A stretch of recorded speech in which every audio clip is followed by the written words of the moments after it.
হেলিকপ্টারটার blade শব্দ করে আকাশে উড়ে চলেছে। দীপার হাত মুখ বেঁধে সাদমান তাকে তার পাশে জোর করে বসিয়ে রেখেছে। কাল রাতে এত মিষ্টি করে কথা বলে বোঝানোর পরও এই মেয়েকে রাজি করানো সম্ভব হয়নি। সারাক্ষণ শুধু মায়ের নাম জপতে থাকে মুখে, তাই বাধ্য হয়ে তাকে জোর করে এইভাবে বেঁধে নিয়ে আসতে হয়েছে। দীপার ধারণা এইটা হয়তো সত্যিই কোনো হানিমুন ট্রিপ, তবে আসল অর্থে এইটা কোনো হানিমুন ট্রিপ না। হানিমুন তো নামমাত্র। ঢাকায় এই সময় থাকাটা রিক্সের। একবার অ্যাটাক হয়েছে, এরপর আবার হবে। ইলেকশন যত এগোবে আক্রমণ তত বাড়বে। সেই জন্য সে একটা প্রত্যন্ত গ্রাম অঞ্চলে যাচ্ছে নিরাপত্তার জন্য। তার নিজেকে আরও কঠিনভাবে প্রস্তুত করতে হবে। দীপার রাগী চোখে চোখ বড় বড় করে তাকিয়ে আছে সাদমানের দিকে। এখন হাত খোলা থাকলে হয়তো সে সাদমানকে কাঁচাই চিবিয়ে খেয়ে নিত। সাদমান দীপার চোখের দিকে তাকিয়ে ভ্রু কুঁচকায়, এরপর বলে, এই মেয়ে, রাস্তার বকেটাদের মতো আমাকে চোখ দিয়ে প্রেজেন্ট করছো কেন? সাদমানের উদ্ভট সব কথা শুনে দীপা চোখ রাঙায়। তার ইচ্ছে হচ্ছে লোকটার মাথায় একটা বাড়ি মেরে মগজ বের করতে। এরপর সারাদিন তো মগজ ভুনা করে, তাই তার মগজ ভুনা করে তাকে খাওয়ানোর দরকার। প্রায় 2 ঘন্টা পর হেলিকপ্টারটি তার নির্দিষ্ট গন্তব্যে এসে পৌঁছালো। রাজনগর গ্রাম, পদ্মা নদীর তীরবর্তী একটি গ্রাম। নদীর সামনে বিশাল বালুর মাঠ। সেখানে এসে হেলিকপ্টারটি নামলো। দীপার হাতে যে ওড়না পেঁচানো, সেই ওড়না ধরে দীপাকে হেলিকপ্টার থেকে নামালো। নেমেই দীপার হাত মুখ সব খুলে দিল। হাত ছাড়া পেতেই দীপা সাদমানের পাঞ্জাবির কলার চেপে ধরে বলল, মনে তো চাচ্ছে আপনাকে আমি এখানেই খুন করে ফেলি। দীপা রাগে ফোঁসফোঁস করছে, নাকের পাটাতন ফুলে উঠেছে। আশেপাশে থাকা গার্ডরা বন্দুক তাক করলো সোজা দীপার দিকে, তবে সেই দিকে দীপার বিন্দু মাত্র ভুরুক্ষেপ নেই। সাদমান পকেট থেকে বন্দুক বের করে আকাশের দিকে তাক করে একটা বুলেট ছুঁড়ে মেরে বলে, আমার মেসেজের দিকে যে বন্দুক তাক করার কলেজে দেখাবে, তাকে 2 পাশ থেকে টান মেরে ছিঁড়ে ফেলবো। সকলেই সাথে সাথে বন্দুক নামিয়ে মাথা নিচু করে নেয়। সাদমানের কর্লার এখনও শক্ত করে ধরে রেখেছে দীপা। সাদমান সকলের উদ্দেশ্যে চেঁচিয়ে বলে, তোমাদের মন্ত্রীকে তার বউ চুমু খেতে যাচ্ছে, তাই সবাই নির্লজ্জের মতো তাকিয়ে না থাকে ভিডিও করো। এই মুহূর্তটাকে আমি চিরস্মরণীয় করে স্মৃতি হিসেবে রাখতে চাই। এই বলেই সাদমান ঠোঁট উঁচু করে দেয় দীপার দিকে। দীপা সাদমানকে একটা জোরে ধাক্কা দিয়ে গটগট পায়ে সামনে এগিয়ে যায়। সাদমান নিজের কাজ ঝাঁকিয়ে দীপার পিছু পিছু তার বাংলো বাড়ির ভেতর প্রবেশ করে। পেছন থেকে একজন গার্ড সাফিনের কাছে বলল, ভাই, মেয়েটা ভাইরে এমন হেনস্থা করলো, সবার সামনে ভাইরে এমন অবদস্থ করলো, কিন্তু স্যার কিছুই কইল না। সাফিন সেই গার্ডের কাঁধে কোনোই ঠেকিয়ে বলল। গার্ডটি বোকার মতো মাথা নেড়ে হ্যাঁ সম্মতি জানায়। সাফিন দাঁত বের করে হেসে বলে, গার্ডটি ভ্যাবলার মতো হেসে বলল, হ্যাঁ স্যার, বুঝছি। তখন স্যার মুদবার গেলেও ভাবিরে কইয়ে যাইব।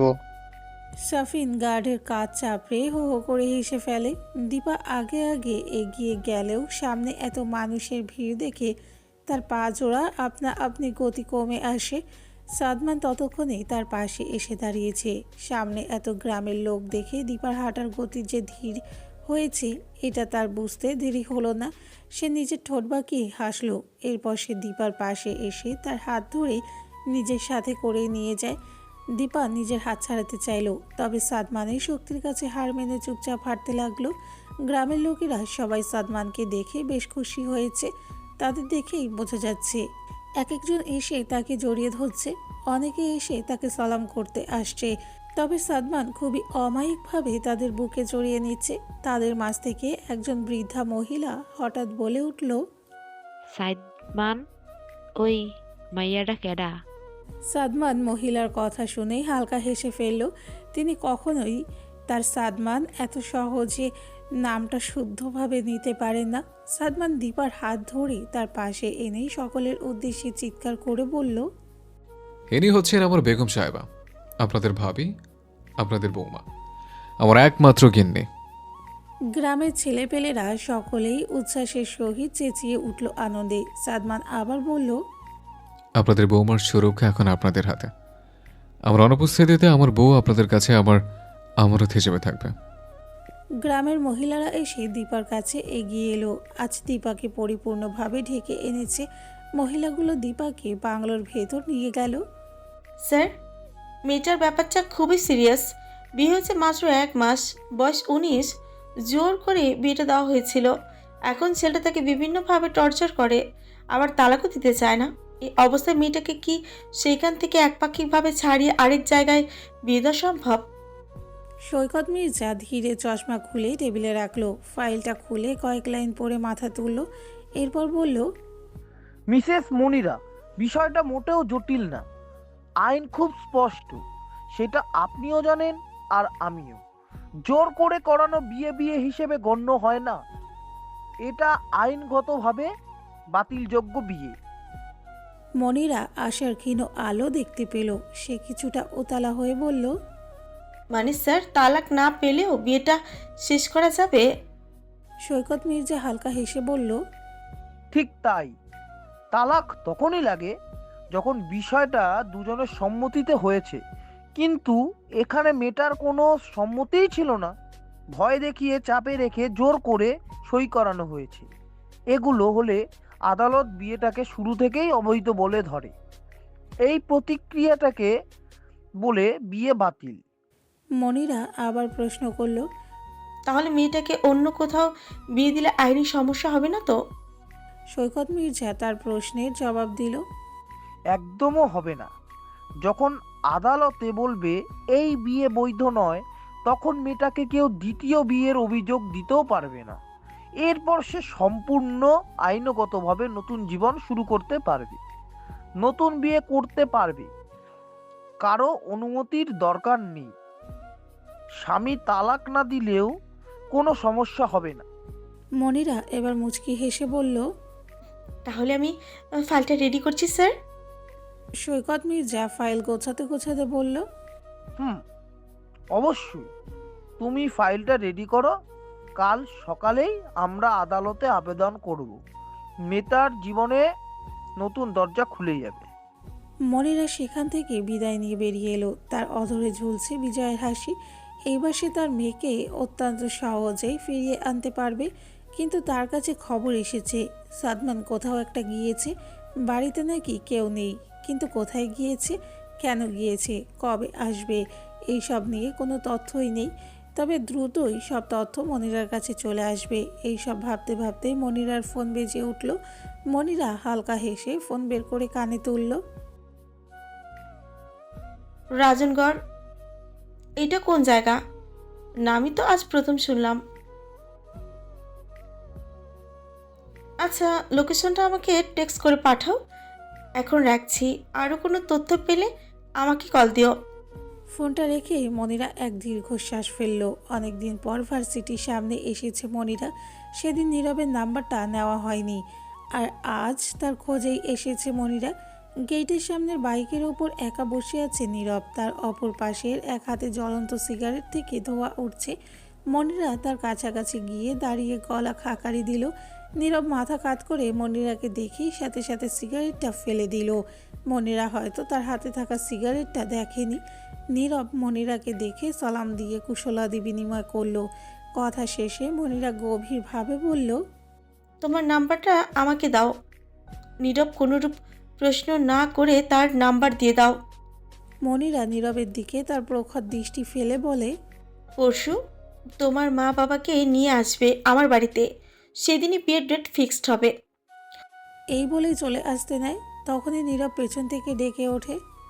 আন্টি, দীপান্বিতা কি এসেছে? মনিরা পেছনে ফিরে নীরবের দিকে তাকিয়ে বলে, 2 দিন পর আসবে দীপা। আর একটা কথা নীরব, আমার মেয়ে স্মোকিং জিনিসটা পছন্দ করে না। আশা করব এই বিষয়টা মাথায় থাকবে তোমার।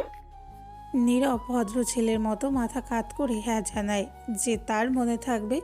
নিচে বৈঠকখানায় গ্রামের কিছু প্রধান, যারা গ্রামটাকে পরিচালনা করছে সাদমানের অনুপস্থিতিতে এবং তাকে রাজনৈতিক বিভিন্ন বিষয়ে সহযোগিতা করে তাদের সাথে বসে আছে সাদমান। কোনো কিছু নিয়েই আলোচনায় মগ্ন। হঠাৎ দোতলা থেকে প্রচণ্ড ভাঙচুরের শব্দ আসতে শুরু হলো। প্রথম প্রথম শব্দ মিনিট 15 শুধু ভাঙচুরের শব্দে সীমাবদ্ধ থাকলেও হঠাৎ দোতলা থেকে গুলির শব্দ ছোড়ার শব্দ এলো। সাদমানের বুকের ভেতর ছ্যাদ করে উঠল। সে তৎক্ষণাৎ উঠে দাঁড়ালো। এইবার তাকে ওপরে গিয়ে দেখতেই হবে। দোতলায় কয়েক সিঁড়ি ওপরে উঠতেই হঠাৎ সব শব্দ শান্ত হয়ে গেল। আর কোনো শব্দ আসছে না, না ভাঙচুরের শব্দ হচ্ছে আর না গুলি ছোড়ার। সাদমান দরজা ধাক্কা দিয়ে খুলে ভেতরে প্রবেশ করলো। দরজা পাশেই একটি দেওয়ালের পেছনে দুজন মহিলা দাঁড়িয়ে আছে। তাদের শরীর হাত পা থরথর করে কাঁপছে অনবরত। সাদমান সেই দিকে তাকালো। মহিলাগুলো সাদমানকে দেখা মাত্রই ফিসফিস করে কাঁপা গলায় বলল, ভাবি ঘরের সব ভাইঙ্গা ফেলাইছে। তারপর আমরা যখন হ্যারে ঠান্ডা করার লিগা একটু জোর কইরা খাটে বয়াইছি, হ্যাঁ কোন থিয়া জানি একখানা পিস্তল বার কইরা গুলি করা শুরু করছে। আমরা ডরে কিছু কবার পাই নাই, পরে এইখানে পালাই আইছিলাম। সাদমান মহিলাটির হাতের দিকে তাকালো। তার হাত এখনো কাঁপছে। হাতে একটি পায়েসের বাটি ধরে রেখেছে, যা সাদমানই দীপাকে দিতে বলেছিল এই মহিলাদের। সাদমান হাত বাড়িয়ে ইশারায় সেই গ্লাসটা চায়।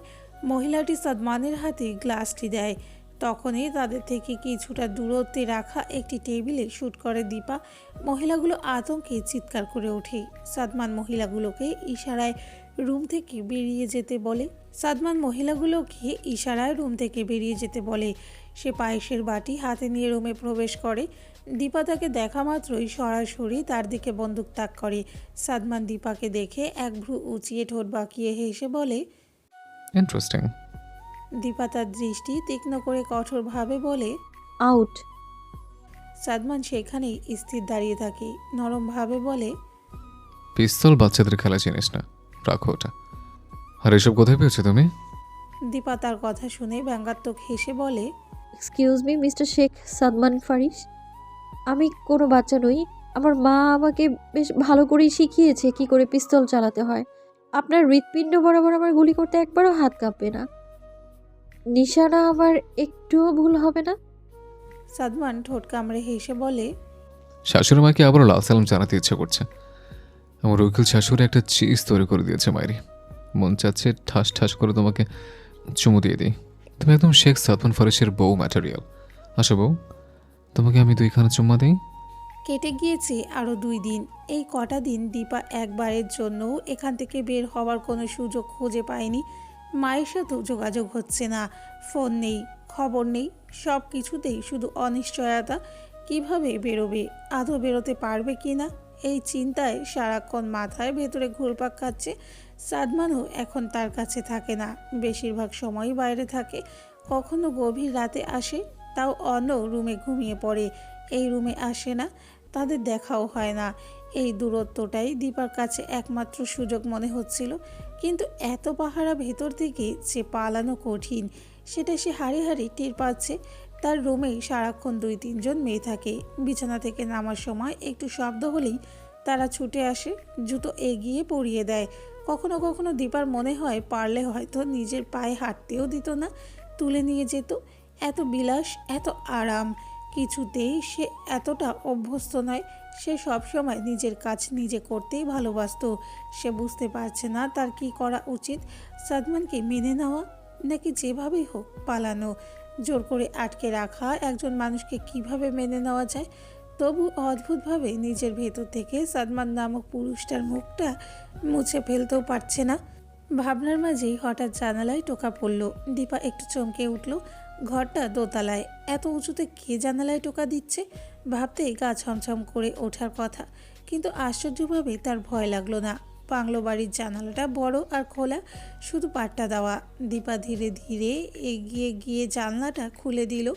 চোখে পড়ল একটা বড় মই, আর নিচে দাঁড়িয়ে আছে একজন পরিচিত মুখ, সুলেমান আঙ্কেল। দীপার মুখে আপনা আপনি হাসি ফুটে উঠল। এই মানুষটাকে সে চিনতে ভুল করবার কথা না। মায়ের খুব কাছের একজন, মায়ের আপন ভাইয়ের মতো। মানে তার মাই ওনাকে পাঠিয়েছে। সুলমান আঙ্কেল হাতের ইশারায় নিচে নামতে বলল। দীপা হাত তুলে একটু অপেক্ষা করতে বলল। ঘড়িতে তাকিয়ে দেখলো রাত প্রায় 12টা। সাদমান হয়তো নিজের রুমেই আছে। খাট থেকে উঠে ওড়নাটা মাথায় দিল দীপা। বুকের ভিতর ঢিপ ঢিপ করছে। হঠাৎ করেই সাদমানের হাসি মাখা মুখটা চোখের সামনে ভেসে উঠল। লোকটা যেমনই হোক, সে কখনো তাকে আঘাত করেনি, কোনোদিন গায়ে হাত তোলেনি। কপালে হালকা ঘাম জমেছে, হাতের তালু দিয়ে মুছে নিল। এখন এত সব ভাবার সময় নেই, তার মা অপেক্ষা করছে। দীপা জানালার ধারে গিয়ে ধীরে ধীরে মই বেয়ে নিচে নামলো। গ্রাম এলাকা, রাতে লোকজন কম, বাড়ির পেছনের দিকে পাহারাও নেই। এই সুযোগটাই তার দরকার ছিল। রাতের অন্ধকারে দীপা মিলিয়ে গেল। সাদমান আড়ামোড়া ভেঙে উঠে বসলো।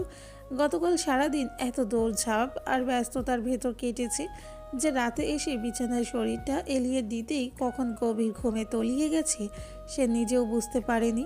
চোখ খুলতে মাথার ভেতর একটা ভারী ভাব টের পেল। কিছুক্ষণ বিছানায় বসেই থাকলো, তারপর উঠে হাত মুখ ধুয়ে নিচে নামলো। নিচে তখন সকলের কার্যক্রম শুরু হয়ে গেছে।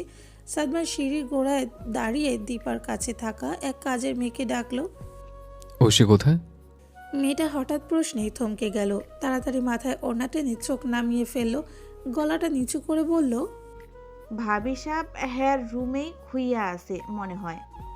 সাদমান একটা দীর্ঘশ্বাস পেল। এই সম্পর্কটা শুরু থেকেই অস্বাভাবিক, কোথাও গিয়ে আটকে আছে। অবশ্য কাউকে জোর করে আটকে রাখলে স্বাভাবিক কিছু হওয়ার কথাও না। সে মনে মনে ঠিক করলো আজ আর দেরি না, দীপার সঙ্গে ঠান্ডা মাথায় বসে কথা বলবে। যা যা করলে সে এই জীবনটা মেনে নিতে পারে সে সেই সবই করবে। জেদ করে লাভ নেই, এই ভেবে সে কাজের মেয়েটাকে দীপাকে নিচে ডেকে নিয়ে আসতে বলল। দীপা সাধারণত নিচে নামে না, এইটা অবশ্য সাদমানেরই নিষেধ। নিচে তার লোকজন ঘোরাফেরা করে, তার বউয়ের সৌন্দর্যে অন্য কেউ মোহিত হবে এমন চিন্তা সে ভুলেও মাথায় আনতে পারে না। কিছুক্ষণ কেটে গেল, হঠাৎ করে মেয়েটা দৌড়ে নিচে নেমে এলো। মুখ শুকিয়ে গেছে, নিঃশ্বাস এলোমেলো, গলা কাঁপতে কাঁপতে বলল, ভাইজান ভাইজান ভাবি সাহেব যে ঘরে নাই, হ্যাঁ জানালা খুইলা মই দিয়া পালাইছে, আপনি তাড়াতাড়ি আহেন ভাইজান। এক মুহূর্তের জন্য সাদমান স্তব্ধ হয়ে গেল। তার বুকের ভেতর কিছু একটা ধপ করে নামলো। পরের মুহূর্তেই তার হাত শক্ত হয়ে মুঠো পাকালো। একটা কথাও না বলে সে সিঁড়ির দিকে এগিয়ে গেল, বড় বড় পায়ে ওপরে উঠল। রুমে ঢুকেই সব বুঝে গেল। ঘরটা ফাঁকা, জানালার কপাট খোলা, আর জানালার সামনে মই। রাগে সাদমান জানালার কপাটে জোরে একটা ঘুষি মারল। তার হাত ছিলে লাল হয়ে গেল, রক্তের বিন্দু গড়িয়ে পড়ল। ঘরে থাকা লোকজন ভয় পেল, নিঃশব্দে বেরিয়ে গেল। সাদমান ধীরে ধীরে বিছানার ধারে গিয়ে বসলো। রাগে তার কপালের রগগুলো ফুলে উঠছে। বিছানার চাদরে এখনো দীপার গন্ধ। এক টানে সে চাদরটা খুলে মেঝেতে ছুঁড়ে ফেলল। বালিশটা তুলে ছুঁড়ে মারল। দেওয়ালে টেবিলের ওপর রাখা কাচের জগ, ল্যাম্প সব একের পর এক ভাঙতে লাগলো। হঠাৎ করেই তার চোখ পড়ল খাটের পাশে, নিচে একটা কাগজ পড়ে আছে। চিঠিটা ছিল বালিশের নিচে। চাদরটা টেনে ছুঁড়ে ফেলতেই সেটা চাদরের সঙ্গে নিচে পড়ে গেছে। সাদমান ধীরে ধীরে ঝুঁকে চিঠিটা তুলে নিল। হাতের মুঠোয় কাগজটা হালকা কেঁপে উঠল।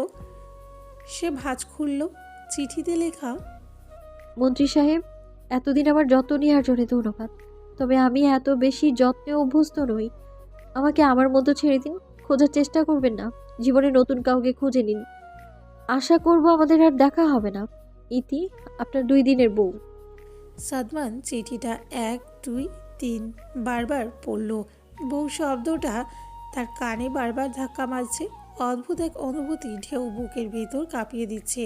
কিন্তু 2 দিনের এই শব্দটাই তার মাথার ভেতর উত্তাপের সৃষ্টি করলো। চোখ সরু হয়ে এলো তার, ঠোঁটের কোণে একটা ঠান্ডা হাসি ফুটে উঠল। সে চিঠিটা শক্ত করে মুঠোয় নিয়ে বিড়বিড় করে বলল, উঠতে পারে কি ভাবছো? আমার থেকে ছাড়া পেয়ে গিয়েছ? হালকা একটা হাসি বেরিয়ে এলো তার ঠোঁট থেকে। কণ্ঠটা এবার আরো ধীর, আরো ভারী হয়ে এলো তার। যত ঘুরে বেড়াও না কেন, তোমার নাটাই যে আমার হাতেই সুন্দরী। খবর মধ্যে ভেবে ছাড় দিয়েছিলাম, কিন্তু ছেড়ে দেয়নি। দীপা ভোরের দিকেই বাড়িতে এসে পৌঁছেছে। এখন সকাল গড়িয়ে দুপুর, তবু আকাশে রোদের দেখা নেই। মেঘের আড়ালে সূর্যের রেখা ঢাকা পড়ে আছে। বৃষ্টি হবে মনে হয়। বাড়িতে ফেরার কথা ভেবে যতটা আনন্দ হয়েছিল, বাড়িতে ফেরার পর সেই উচ্ছ্বাস আর কাজ করছে না। মনটা অদ্ভুত রকম ভারী লাগছে। সে নিজেকে আপ্রাণ শক্ত রাখার চেষ্টা করেছে, কিন্তু পারছে না।